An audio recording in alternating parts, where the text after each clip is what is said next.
everyone. I'm super excited to dive into our podcast today. But before I do, I just want to remind you, everyone who's listening, that we have the Art of Your Life workshop coming up on March 4th is when it starts. You can sign up at artlifefree.com. This is it, you guys. This is my big thing I do every year, and it's free. And there's a bunch of cool stuff we're doing this year. We're going to be making art together. We've got all these amazing guests coming on. It's turned into kind of an event. It's a 5-day thing. So again, artlifefree.com. Come and check it out. Okay, let's move on to the podcast. You guys, the other day I was actually looking for a birthday present for my girlfriend, and I was rushing around town, and I had seen some sculptures in a shop window driving by a few weeks ago, but it wasn't until I went into the shop and kind of really started looking around that I just kind of fell in love with some of the work there. And the sculptor's name is Austyn Taylor, and she's joining me today. We barely had a moment to speak. She was such a good sport to be like, okay, I'm coming on today. But what's so interesting about her is, I think that, like, for so many of us, COVID created some opportunities and created some challenges, obviously. And she took advantage, and she made some really cool, like a whole menagerie of sculptures of icons that themed around unconditional love, optimism, good luck, and goodness. And they're all handmade. They're amazing. And and we'll have links to everything in the show notes, so be sure to check that out. But I just thought it would be fun to, and it's such a positive, her work's so positive, and I just thought, wow, I really feel like talking to someone about this kind of work. Austyn, listen, thanks so much for joining us. Yeah, thanks for inviting me. Yeah. So first off, I know you're in Northern California, kind of up in the woods, or sort of like near above sea range. Like where are you located? So currently I'm in Albion, California, which is just 10 minutes from Mendocino. So one small place and another. Yeah, but Mendocino, for those of you who are listening, if you're not from around here, Mendocino is an amazing place on the coast. But really, the thing that's amazing about Mendocino is the drive that you have to take to get there. It's hours, but it's Epic. so beautiful. So by the time you get there, you're in a completely different headspace. But it's a project, and it's way, way up there. So I'm stoked that you have an internet connection and everything. Yeah, just to give us a little backstory, when what you were doing, and what your work was like before COVID, and what happened a little bit.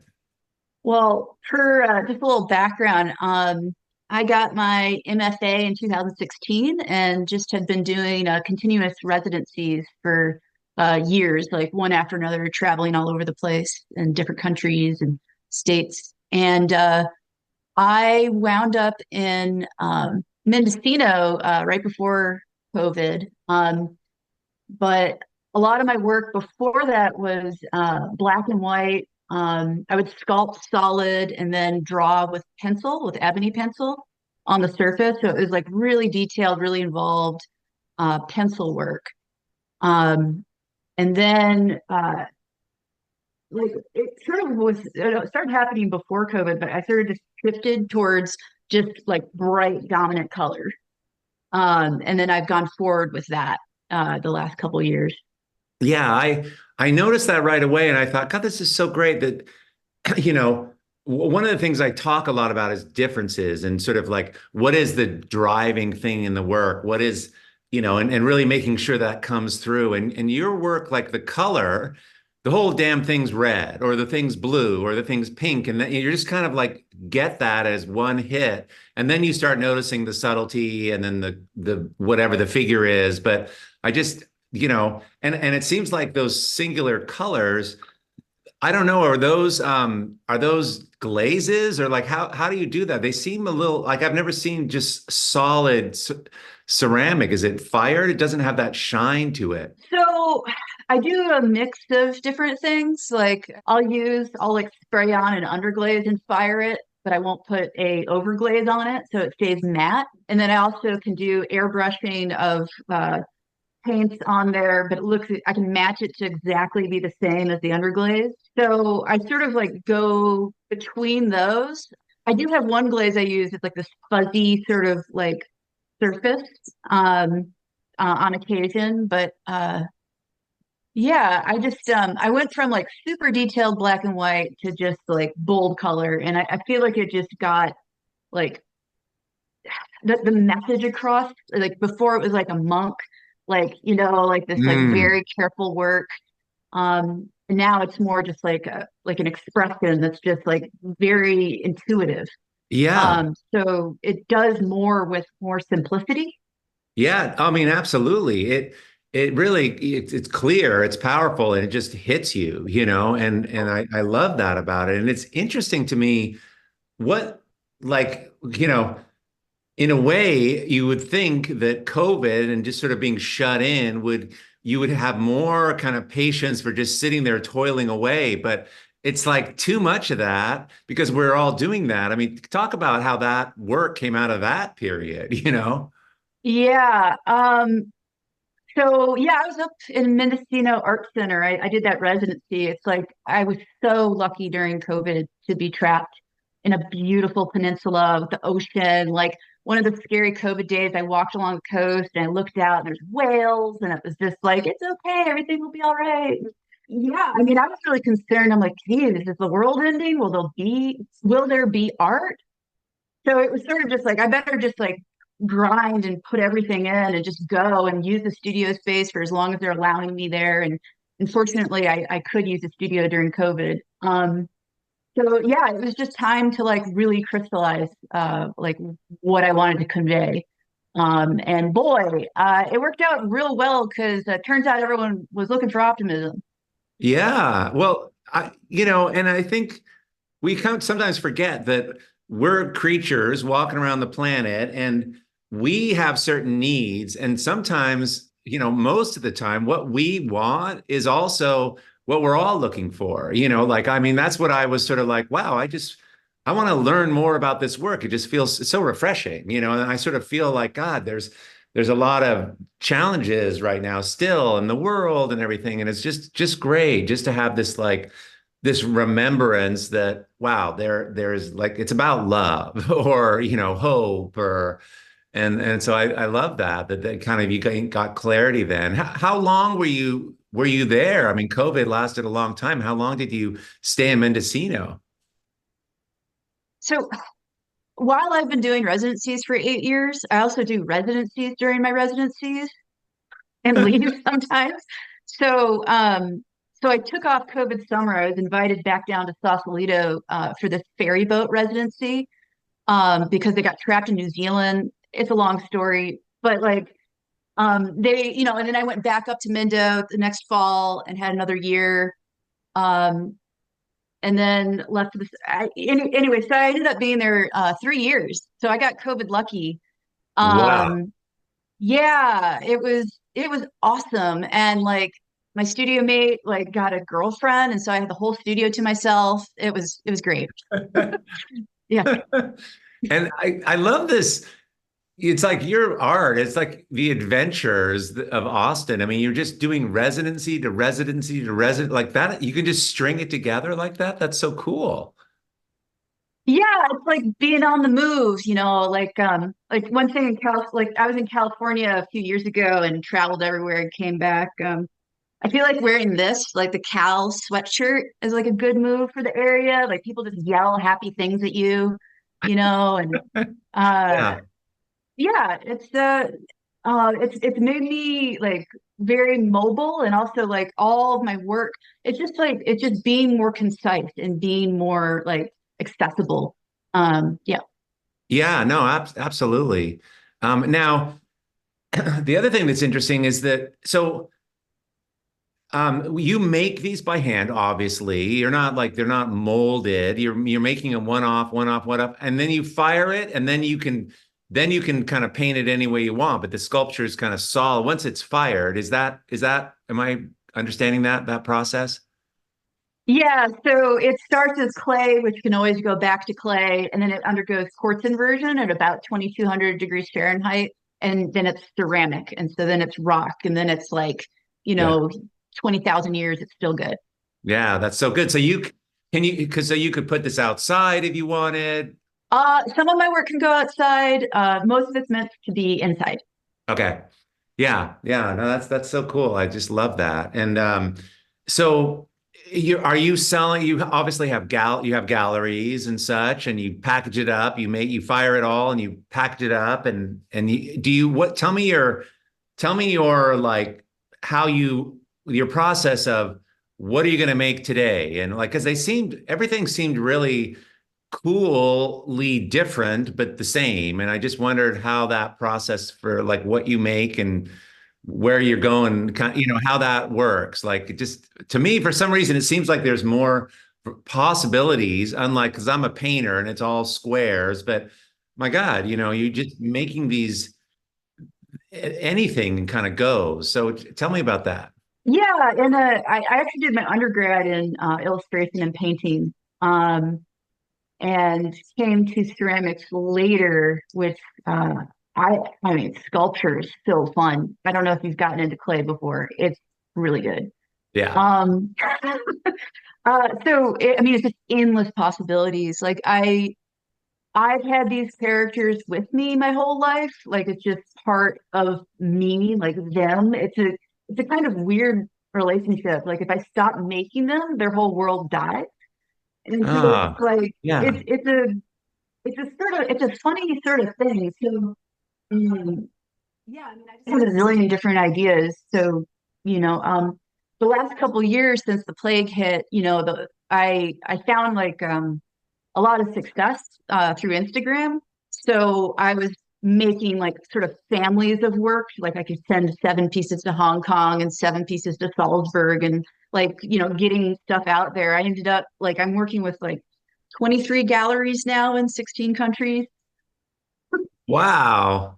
And, it started with Bonnie and Jeffrey at Poet and the Bench in Mill Valley. Where I saw your work on Sunday. Yeah, amazing. So yeah, it's like turns out everybody was super depressed about COVID and the whole world, of course, it was this weird, horrible thing. And my work's always been like, so there's an intuitive need to express the characters, but also like from like a Joseph Campbell sort of perspective about the myth and the world and like that animism idea of sort of like I'm science driven, of course, but like there's this sort of like basis and good view of a sort of essence to the sacredness of all things. So animism sort of relates to that, and that's what I'm working with my work, and it's connects. I don't want to be too scrambled with my ideas, but it it's something. It's an idea I've been working with for a long time. That's like a global idea, like with cultures doing ceramics and clay all over the world. And I don't know, it all just like came full circuit with COVID and the internet and what I'm driven to do. So Yeah. my mission. Yeah, and I so relate. Like I've always had like I did illustration for many years and a sort of stylized realism, I have a whole made up world that I can draw, and I don't really do that in my fine art. It's more abstract now, but there is this, it's like always been part of, I mean, when I was a kid, I was really into surfing and skating, and I would do all these like surf guys and all these icons, and it's like Mhm. this world. And then I did the drawings for my kids, and all the birthday cards. And so I have a whole like the dogs and the creatures and the things. And it is weird, it's so personal, but but what I love what you've done is you've made it so sophisticated and kind of developed it. And I get that you wouldn't like if you stop, the whole thing goes away. You're like the mother to this army of icons and creatures. And I don't think creatures is the right word, but they're just like they're like placeholders for emotions And for people to see themselves in these emotions and connect to these emotions again, they're reminders. They're like totems, No, for sure. Yeah, like characters. Mhm. Characters. Yeah, that's so great. So, tell me about about the color. And like you choose primary colors. Do you have kind of meaning that you attribute to color? Like, why do you choose one color over the other? I mean, the color's a big part of your work now. Yeah, it really just goes by what the character wants. Yeah. Um, and I'm pretty much I limit what colors I use because I am looking for an an iconic symbolic like alphabet. And so it's about like simplifying. And so I repeat a lot of red, yellow, blue, just those like primary like base colors. I'm just trying to get to something like core, something like global, sophisticated Yeah. core Yeah. human thing. And it's yeah. I mean, I don't know if you saw my earlier work with the drawing on the surface, like things were so complicated and specific. So I'm just Yeah. trying to be um just like a tangible core alphabet of Yeah. sacredness and like hey, I'm okay, you're okay, like Uh-huh. let's keep going, you know. Yeah, I get that. It's what you're doing and what you're going after, with this super personal work is that it's becoming universal. And I think that's powerful. And it's interesting, right? That this is such a personal expression, it is universal. And that's why you're getting the response you're getting. That's why we're doing this podcast together. It's like it just hit me. And I love that. Yeah, no, I genuinely want people to have a good day, like, and I know it's like it's so important, especially if you're like super alone or just I don't know, life is really it's not so easy, you know, and just having like a stranger being nice to you or like some like genuine like appreciation for whatever struggle you're going through. Like I want that to be there. It's like, my work cares about you if nothing else. Yeah, no, I love that. And it's such a simple idea, but such a giant idea that like for me, your work feels like reminders, reminders to, it's like when you're having a super stressful day and then like you actually laugh at something, it's like it's so good, it's so like that's one thing in my life where when I started tracking it, like I track all these emotions. I did this whole experiment, but laughter was one of the things that went away when a lot of things were going on. And it was like a conscious thing to bring it back because what you're doing when you're laughing about anything, even if you're stressed out, you're basically saying, I'm still here and I actually have the bandwidth to laugh at myself or something, and I'm going to be okay. There's something about it that just like makes your nervous system kind of like your shoulders drop. And I feel that with your work. Yeah, yeah. I mean, too much cortisol in your bloodstream isn't so great. Uh, I learned that word from Robert Sapolsky. Do you know? He's a human behavioral biologist at Stanford, and he has a book that just came out called Determined, like the science of free will. A little plug for his book. Yeah, I'm no, a we'll huge include fan. it in the show notes. Okay, determined. All right. And what's it about? Like, what's the basic idea? So he doesn't believe that free will exists at all. That we're all sort of just these different mm, uh like it's all luck and it's all chemicals and it's like we what little like he's at the extreme of like no free will, but if you think about like what little free will we have, like so much is determined by like what we eat during the day, how much exercise we got, what kind of like fetal environment we were in as, in our mother and our grandmothers, like great grandmothers, whether they had famine or not. So like according to him, it's like this great chain of events that led to you specifically. And then even your choices, th- they're not really yours. Hmm. They're sort of there's mechanics behind it, and like free will is a hallucination. Interesting. So, but the positive part for me, at least, seeing that is it kind of relates to this idea of there's like a Greek idea of the muses. You know, as an artist, you're just channeling a muse. It's not your fault. You know, if you make bad art or you make good art, it's not really your choice. It's the muses working through you, right? Mm-hmm. Mm-hmm.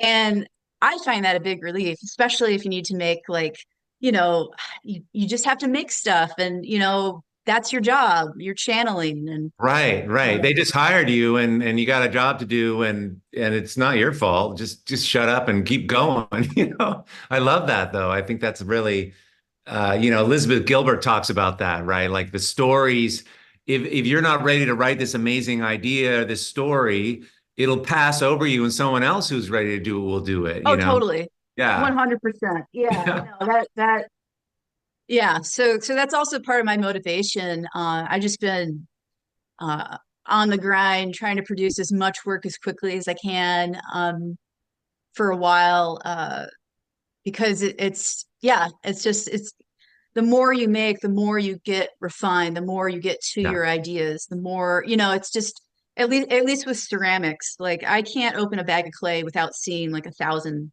You should try it. It's really I fun. know. I want Everyone to. should.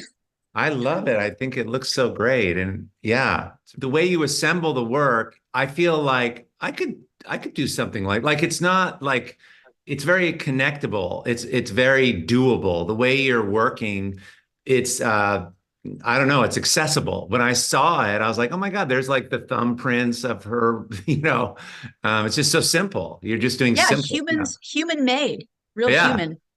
Yeah. Yeah, that's totally it. Um, but this determinism thing,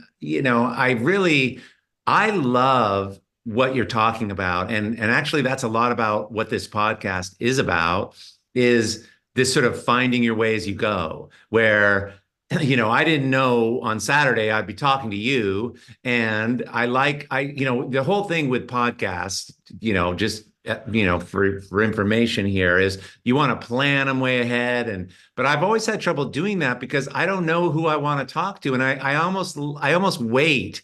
And then somebody comes across my path and they just appear. This is a perfect example, where I just call you up but there's a reason for it. And there's something like this will continue to kind of unfold. And now we're talking and I might be, who knows, maybe I'll be doing ceramic or maybe, I don't know, I love that there's this openness for artists and there's a possibilities and I call it tailwind, where if things are supposed to happen in a certain way, they will. And it's usually beneficial. And if you're open to it, that's kind of so fun. And that's what I love about talking to artists. And that's why I love making art, I know you get that. Oh yeah, there's a beautiful like correlation with like Taoism and determinism and just like absurdity and um yeah, it's pretty reality is cool, you know. I'm glad we're here. Yeah, yeah, I know it's nuts, and one thing that I admire about you is that you've really created a life for yourself where, going to all these different locations and all these different places. Like the way I did it, is I did it by teaching. Like I go to all these crazy places that I always want to go and I teach workshops. And that was my way of like, oh, I'm going to go to Morocco or wherever, And I really love going to a new place and making art. And I think I would love to do kind of like residencies if I could like have the time. I'm always teaching, but I think there's something so cool. Could tell us little bit about like what are some of the things that, where you went, how it influenced your work, or some of the influences that have really like beyond COVID. I mean, like I guess maybe residencies you were just by yourself, but what have been some pivotal places that you've gotten to go that really up leveled what you're doing? Um let's see. Well, one of the first international residencies I did was in Beijing in China. Wow. And I was at the Chinese Central Academy of Fine Art, CAFA, and that was interesting working with students. And then I got to meet up with my friend and her husband who uh, are in Jingdezhen, where porcelain was invented, and stay there for a little bit. And her parents and grandparents and great grandparents all worked in ceramics there, and you can like trace it back to the imperial kilns, and um, that was rad. It's like it's the I don't know. It's just like a holy site for ceramicists. So, Really? Wow. And you yeah, just I was, happened to like go there. Amazing. yeah, well, I met, so I did grad school at Alfred in New York, from MFA, and like I um, met her there. And then I like, when I was in China, she's like, oh, come visit. And, yeah, it was just, I don't know, it was just really rad. That was a cool experience. Recently, last spring, I was in Beirut, Lebanon. And got invited out by my gallerist there at Uts Gallery. And that was amazing. That was a totally different experience. Um, yeah, I don't know. It's like I still have my characters, like the script is through me, and then things get like funneled through as well. It's so I don't know. I have a hard time answering the question of like how did the place, directly affect you? And it's like um everything seeps through. Yeah. It's like it's not like a direct, Yeah. Yeah. change. Right. Right. It's all like, it's this big pot of things that you're just in and moving through, and it all comes out. And influences in terms of like, artists that you follow or are interested in, or, Well, so I've always really loved like ancient art hmm, by that animist works that you can see like all over the world when people were first touching clay and making animals and having those simple shapes and the human marks. Um, so like that's a huge influence for me is I want to capture that unnamed person just with the clay in their ancient society, whatever it is. But then I'm also interested in contemporary art. And I believe in like the spiritual space that art can and does hold. Um, and my goal with my work is channeling up that like literal earth of clay into the forms, but then I'm participating in contemporary art, which at this point I feel, well, I mean, it's very commercial when you get to be successful, and like the conversations there get really convoluted. Like it's like, oh, this is spiritual and progressive and pushing forward, but then it's really not because it's like the way that it's used in museums work and collectors. But then there is something, and so it's just like I'm trying to like thread back from the ancient to like right now and like pull the thread. I'm like, no, I mean it though. yeah. Like I really I'm trying to incorporate like sort of like I mean that's even part of the colors. It automatically makes it so contemporary. So it's like sugar with the medicine or Yeah. something. But it's not like it's really medicine. I just want, peace. Yeah. Well, And like, yeah. And, you have the form, and I love how you're walking. Like, I love that it's playful, but it's not, it's sophisticated, right? And it's the forms are simple, and they're universal forms in a way. Like I get that. Like I've traveled all over the world, and I know exactly what you're talking about. Like, why do human beings make these certain shapes? And it doesn't matter what culture, if you're in Indonesia, you're in Africa, and I love that. Like it's just the essence of the thing, that the culture that the human being makes. Amazing. it's Right. it's like the product of having like, I mean, if you're fortunate enough to have like two arms and two legs or whatever, like just like moving in the world as a human, there's just certain things, there's certain Yeah. like that are just so intuitive being the same species. Yeah. And in that, there's an entire like dialogue. Yes. Um, yeah. And then Mhm. you make it all one color, which completely removes it historical, like it brings it into the contemporary culture, and that's really cool. So you have that juxtaposition going, which I love, that simplicity and the antiquity, and then you have the contemporary, and yeah, it's really fun. And I just love that contrast is, why I think your work is, and that's what appeals to me about it. I totally get that. Yeah, no, like play is serious.